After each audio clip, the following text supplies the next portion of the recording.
దానికి ఆ, చాలా జాగ్రత్తగా చంద్రబాబు గారు అడుగులు వేస్తున్నారు. కూటమి అంటే ఇదివరకటి రోజుల్లో డామినేటింగ్ రోలే పోషించేవాడు. భారతీయ జనతా పార్టీ ఉన్నప్పుడైనా, అంతకుముందు నేషనల్ ఫ్రంట్ అయినా, యునైటెడ్ ఫ్రంట్ అయినా, అప్పట్లో బీజేపీ ఎన్డీఏలో తను భాగస్వామి అయినా ఎక్కడికక్కడ లీడ్ రోల్ పోషించడంతో పాటుగా కింద వాళ్ళని తొక్కేస్తారన్నటువంటి పేరుండేది. భారతీయ జనతా పార్టీ ఆ తర్వాత కాలంలో తను తొక్కివేస్తుందన్నటువంటి ఫీల్ ఉన్న తెలుగుదేశం పార్టీ మాత్రం భారతీయ జనతా పార్టీని తొక్కేయగలిగింది 1999లో కానీ 2004లో కానీ, అంటే 99లో పొత్తు పెట్టుకుని ఇట్లాంటిది అంటే డామినేటింగ్ రోల్ తెలుగుదేశం పార్టీదే వహిస్తూ వచ్చింది. అందుకనినే తెలుగుదేశంతో కలవడానికి కమ్యూనిస్టులకి ఇటు భారతీయ జనతా పార్టీ కలవడం అయితే కలిశారు, కానీ తాము బాధపడ్డామే తప్పించి టీడీపీ వల్ల ప్రయోజనం పొందలేదన్న ఫీలింగ్ ఉండేది. కానీ ఇటు పవన్ కళ్యాణ్ జాగ్రత్తగానే అడుగులు వేస్తున్నారు, అటు చంద్రబాబు జాగ్రత్తగానే అడుగులు వేస్తున్నారు. ఇద్దరికి జగన్ అనేటటువంటి ఒక శత్రువు చాలా ప్రమాదకారి.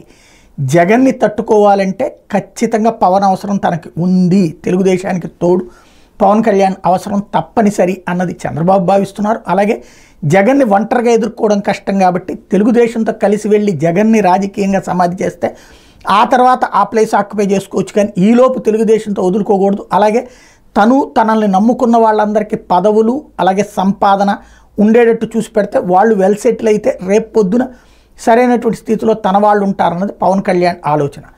అందులో భాగంగా ఎక్కడికక్కడ షేరింగ్లు అడిగి తీసుకుంటున్నటువంటి పరిస్థితి. మొన్న నామినేటెడ్ పదవులు ఫస్ట్ సారి వచ్చినప్పుడు రెండో వస్తే రెండోసారి 10 దాకా వెళ్ళి కూర్చుని మరి తనకు కావాల్సింది అడిగి ఇప్పించుకున్నారు.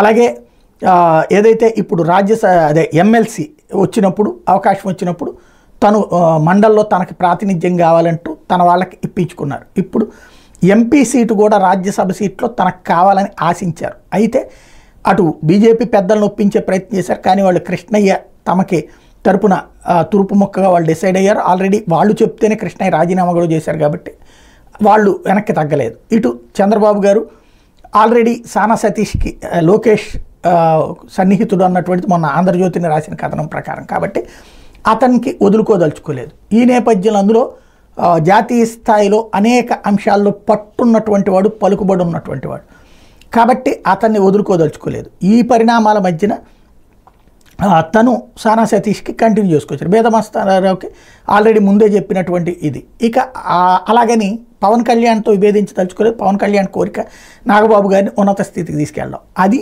ఇవాళ అందుకని నిన్న ఆ లిస్టులోనే నాగబాబు గారిని మంత్రివర్గంలో తీసుకోబోతున్నాం అని ప్రకటన కూడా చేసేసి త్వరలో మంత్రివర్గంలోకి తీసుకుంటారు. అంటే ఇక్కడ చంద్రబాబు గారు చాలా బాధ్యతాయుతంగా కూటమి ధర్మాన్ని కాపాడుతూ సేమ్ టైం కూటమికి సంబంధించినటువంటి దాంట్లో పవన్ కళ్యాణ్ వదులుకోవట్లేదన్న సంకేతం ఇవ్వడమే ఈ పాయింట్లో కీలకం.